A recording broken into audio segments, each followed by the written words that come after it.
Assalamualaikum warahmatullahi wabarakatuh. Materi kita kali ini adalah tentang faktor-faktor yang mempengaruhi pergeseran kesetimbangan. Di video ini juga kita akan belajar tentang derajat disosiasi beserta contoh soal dan pembahasannya. Baik, kita awali dari pergeseran kesetimbangan. Menurut asas Le Chatelier, bahwa jika terhadap suatu kesetimbangan dilakukan aksi atau tindakan, maka sistem itu akan berubah sedemikian rupa sehingga pengaruh aksi tersebut akan menjadi sekecil mungkin. Jadi, jika ada aksi, maka akan berubah. Nah, aksi apa saja yang bisa mempengaruhi kesetimbangan? Nah, inilah faktor-faktor yang mempengaruhi pergeseran kesetimbangan. Yang pertama adalah perubahan volume. Apabila volume diperbesar, maka tekanan akan mengecil, sehingga kesetimbangan akan bergeser ke jumlah mol yang besar. Nah, jika dirumuskan, jika volume suatu zat diperbesar, maka kesetimbangan akan bergeser ke koefisien gas yang besar. Di sini mol yang besar. Jadi nanti mol itu setara dengan koefisien gasnya. Nah, sebaliknya, jika volume suatu zat diperkecil, kesetimbangan akan bergeser ke koefisien gas yang kecil. Jadi ingat nanti Mosar ya. Volume diperbesar akan bergeser ke mol yang besar atau koefisien yang besar. Begitu juga dengan Mocil. Volume diperkecil bergeser ke mol yang kecil atau koefisien yang kecil. Contohnya jika ada soal N2 ditambah H2 menjadi NH3. Jadi gas nitrogen ditambah gas hidrogen akan menjadi amonia. Nah, sebelum kita menganalisis, kita setarakan dulu persamaannya. Nah, ini ternyata sudah setara ya. N-nya di kiri 2, kanan juga 2, di kiri 6, di kanan juga 6. Nah, jika sudah setara, nah, ingat tanda ini ya, kesetimbangannya. Di sebelah kiri ini reaktan, sebelah kanan produk.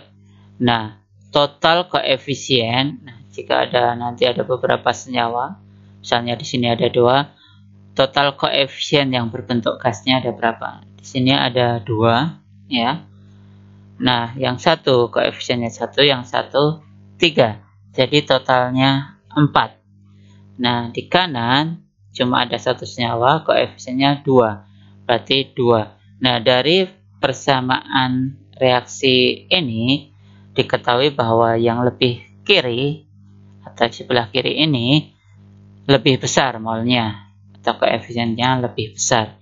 Dan di kanan itu lebih kecil. Nah, nanti jika ada soal yang lain, jika ada persamaan reaksi, nah itu dilihat di kanan, di kiri itu yang besar yang mana, yang lebih besar yang mana. Jadi setiap soal tidak sama. Nah, prinsipnya adalah ini ya, prinsipnya. Jadi untuk soal yang ini, maka jika volume diperbesar, akan bergeser kemana? Maka bergesernya akan ke kiri, ke mol yang besar. Karena di sini yang lebih besar, ini jumlahnya 4 di sebelah kiri. Nah, jika volume diperkecil, bergeser kemana?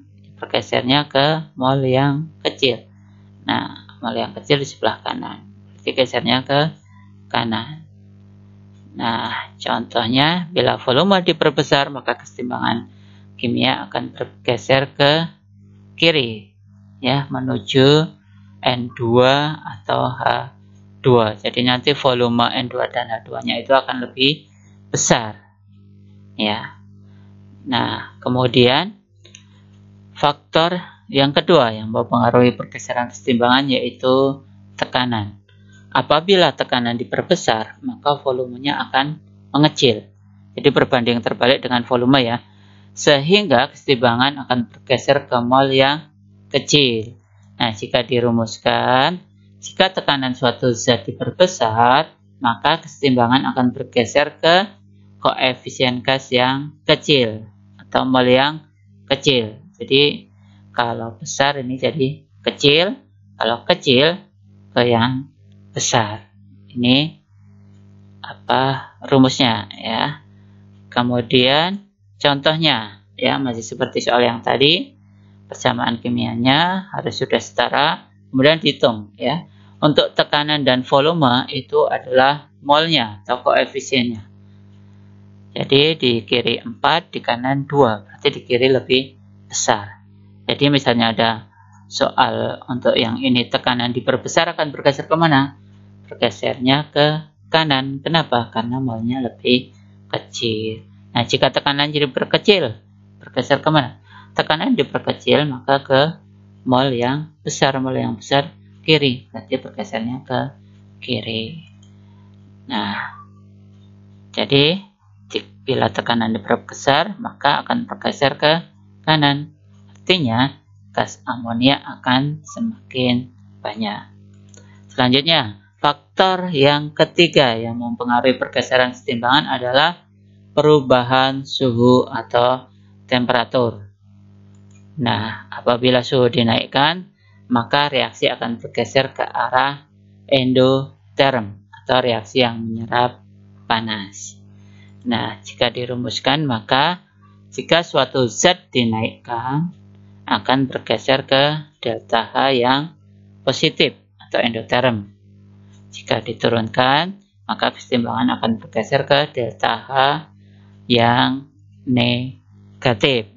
Di sini, jadi kesetimbangan jika suhunya dinaikkan, artinya kan panas, maka dia gesernya ke yang dingin. Endoterm itu dingin ya, karena menyerap panas.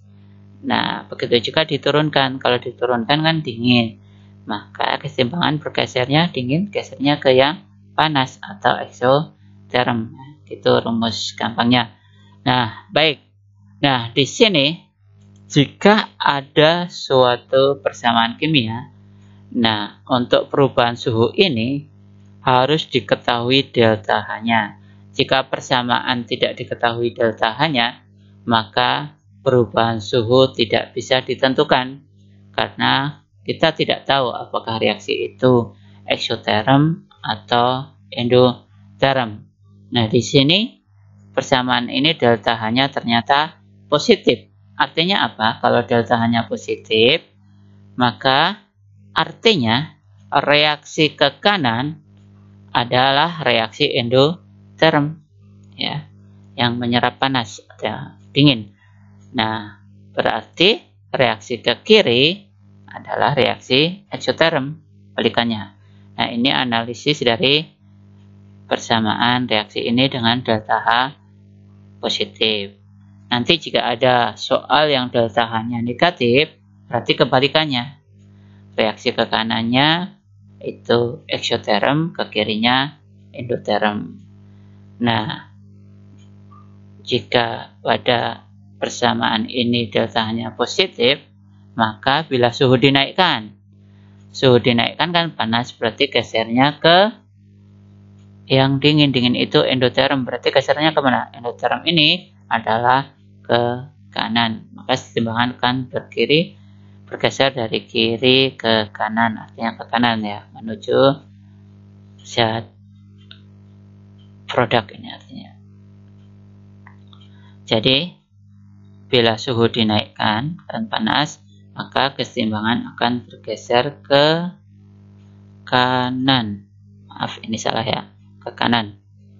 Jadi kalau panas gesernya ke dingin. Di dingin ini endotherm adalah yang ke kanan. Jadi bila suhu diturunkan baru ke kiri. Turunkan artinya dingin, dia ke exotherm. Lanjut. Nah, perubahan konsentrasi ini juga mempengaruhi pergeseran kesetimbangan. Nah, apabila salah satu zat ditambahkan konsentrasinya, maka kesetimbangan akan bergeser dan arah zat yang konsentrasinya ditambah. Dari ini ya, bergeser dari arah zat yang konsentrasinya ditambah. Artinya bagaimana? Nah, jika dirumuskan, jika konsentrasi suatu zat diperbesar atau ditambah, maka kesetimbangan akan bergeser dari zat yang diperbesar. Artinya geser ke lawannya. Jika reaktan yang diperbesar, maka gesernya ke produk. Jika produk yang diperbesar, maka gesernya ke reaktan. Sebaliknya, jika diperkecil, maka kesetimbangan akan bergeser ke zat yang diperkecil, artinya ke diri sendiri.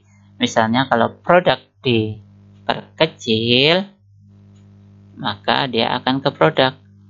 Kalau reaktan yang diperkecil, maka dia gesernya ke reaktan ya. Karena reaktannya yang diperkecil, artinya ke diri sendiri. Baik, contoh misalnya pada persamaan yang tadi. Nah, jika N2 diperbesar, misalnya gas nitrogen ini diperbesar, maka gesernya ya ke kanan, ya, ke arah produk. Jika amonia ini diperkecil, gesernya kemana? Ya ke amonia, karena perkecil maka dia ke arah yang diperkecil. Jadi bila konsentrasi dari N2 atau H2 ditambah, di reaktan ini ditambah, maka kesetimbangan bergeser menuju ke kanan atau ke produk. Baik, sekarang kita bahas tentang derajat disosiasi. Nah, disosiasi itu apa? Adalah penguraian suatu zat menjadi zat lain yang lebih sederhana. Nah, besarnya bagian zat yang terdisosiasi atau terurai dinyatakan oleh derajat disosiasi, yaitu perbandingan antara jumlah zat yang terdisosiasi dengan jumlah zat mula-mula. Nah, derajat disosiasi disimbolkan dengan alfa, atau jika disederhanakan maka alfa sama dengan jumlah mol zat terurai atau terdisosiasi dibagi jumlah mol zat mula-mula. Jika alfanya sama dengan 0, maka zat tersebut tidak terurai atau terdisosiasi. Tapi jika alfanya sama dengan 1, maka zat terurai sempurna. Maka jika alfanya itu lebih besar 0 atau kurang dari 1, antara 0 dan 1, maka zat terdisosiasi sebagian. Langsung ke contoh soal. Diketahui reaksi kesetimbangan 2Hi menjadi H2 dan I2. Apakah sudah setara? Sudah ya. Perbandingannya 2 banding 1 banding 1 ya. 2, 1, 1. Nah, jika 0,1 mol gas Hi dimasukkan ke dalam wadah sebesar 1 liter, ini volumenya 1 liter, dan dipanaskan pada suhu 100 derajat Celcius, terbentuk 0,0 mol gas I2, tentukan derajat disosiasi pada saat keadaan setimbang. Nah, bagaimana cara mengerjakannya? Yang pertama, kita harus membuat ya seperti mencari KC ya. Kita buat persamaannya, kemudian disetarakan 2 banding 1 banding 1. Nah, kita buat mula-mula terurai setimbang ya. MTS, mula-mula terurai setimbang. Untuk kesetimbangan itu MTS. Nah, kemudian dari yang diketahui kita tulis. Yang diketahui apa? Yang diketahui adalah 0,1 mol gas Hi. Kemudian apalagi yang diketahui? 0,02 mol I2. Ini terbentuk ya. Ini terbentuk, maka disetimbang ya, posisinya disetimbang. Ini yang diketahui. Nah, kemudian kita mencari zat yang terurai. Kalau sudah tahu yang diketahui, ini naikkan ya. Untuk dapat setimbang 0,2 maka yang terurai pasti 0,02. Nah, bagaimana cara mengisi H2 dan HI? Kita lihat perbandingan koefisiennya. 1 bagian 0,02, maka untuk H2 juga 1 bagian, maka sama 0,02 mol. Tetapi untuk yang HI, karena 2 bagian berarti 2 kalinya, maka dihasilkan 0,04 mol. Nah, maka kita bisa mengisi di posisi setimbang untuk HI sama dengan 0,1 dikurangi 0,04 dihasilkan 0,06 mol. Kemudian untuk H2 itu 0,02 mol. Maka kita bisa mencari alfanya, derajat disosiasinya, yaitu rumusnya jumlah mol zat terurai dibagi jumlah mol zat mula-mula. Mol zat terurainya berapa? 0,04, mula-mulanya 0,1. Maka kita masukkan alfanya sama dengan 0,4. Atau jika dijadikan persen, maka kita kalikan 100%, 0,4 kali 100%, hasilnya 40%. Selanjutnya contoh yang kedua. Ada gas SO3 dengan ArS32ARO16 sebanyak 160 gram dipanaskan dalam wadah 1 liter sehingga terjadi dekomposisi termal menjadi, ya, persamaannya 2SO3 menjadi 2SO2 plus O2. Nah, ini kita setarakan, ternyata sudah setara ya. S-nya 2, O-nya 6, ini 4 tambah 2, 6. Perbandingannya 2, 2, 1. Nah, diketahui pada saat setimbang perbandingan molnya, mol SO3 banding O2 adalah 2 banding 3. Maka hitunglah yang pertama alfa atau derajat disosiasinya, yang kedua Kc. Nah, bagaimana cara mencarinya? Yang pertama kita harus tahu mol SO3 dulu, karena setiap persamaan harus dalam mol. Nah, rumus mol apa? Massa dibagi MR. Massanya 160 dibagi MR-nya. MR-nya ini 32 ditambah 16 kali 3 itu 48. 32 tambah 48 hasilnya 80. Maka molnya 160 dibagi 80 dihasilkan 2 mol. Selanjutnya persamaannya kita tulis dengan perbandingan 2 banding 2 banding 1. Nah, kita tulis mula-mula, terurai, dan setimbang. Nah, mula-mula apa? Nah, 2 mol itu kita isikan ya. Nah, hasilnya belum ada. Kemudian apa yang diketahui? Ternyata sini belum ketahui, maka kita misalkan. Misalkan yang terurai misalnya X ya. X, maka 2 bagian X, 2 bagian juga X. Untuk O2 karena 1 bagian maka separuhnya, berarti 1/2 X. Nah, kemudian saat setimbang ya, ini tinggal diturunkan, yang sebelah kiri dikurangkan ya SO3-nya, maka 2 min X mol. Yang sini SO2-nya X mol, O2-nya setengah X mol. Maka kita ketahui saat setimbang perbandingan SO3 dan O2-nya adalah 2 banding 3. Maka dari persamaan yang telah kita buat tadi, nilai SO3-nya kita tulis 2 min X dibagi nilai O2-nya adalah setengah X. Maka kita kalikan silang, 2 kali setengah X hasilnya adalah 2/2 X, atau kita tulis X. 3 kali 2 hasilnya 6 min 3 kali X ya, 3X min 3X. Kita pindah ruas, maka 4X sama dengan 6. Maka X dihasilkan 1,5 mol. Nah, dari sini kita bisa masukkan di sini X-nya 1,5 mol. Berarti ini 1,5 mol, ini berarti 1,5 bagi 2 0,75 mol. Nah, saat setimbang berarti 2 dikurangi 1,5 berarti dihasilkan setengah mol. Ini 0,7, tetap ya 1,5 mol. Kalau ini 0,75. Nah, baik. Yang pertama yang ditanya alfa. Alfa tadi rumusnya apa? Mol yang terurai dibagi yang mula-mula. Yang terurai diketahui ini X itu 1,5 dibagi mula-mulanya 2. Berarti 1,5 dibagi 2 dihasilkan 0,75.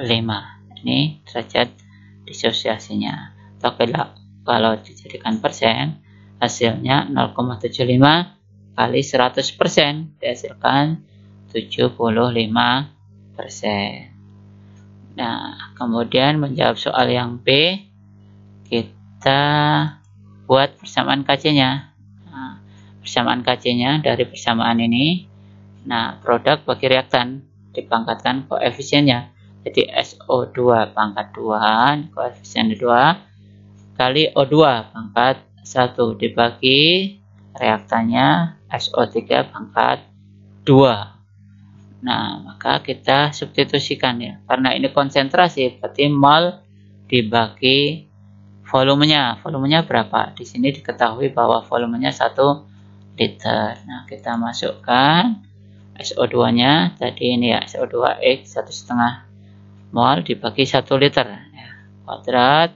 Sedangkan O2-nya ini dibagi 2 ya. 1,5 bagi 2, 0,75 bagi 1 liter ya. Kemudian untuk ini saat setimbang ya, yang dihitung SO3-nya 2 dikurangi 1,5 hasilnya 0,5 dibagi volumenya 1 liter pangkat 2. Maka akan ketemu nilai Kc sama dengan 6,75 molar. Baik, semoga bisa difahami. Saya akhiri. Assalamualaikum warahmatullahi wabarakatuh.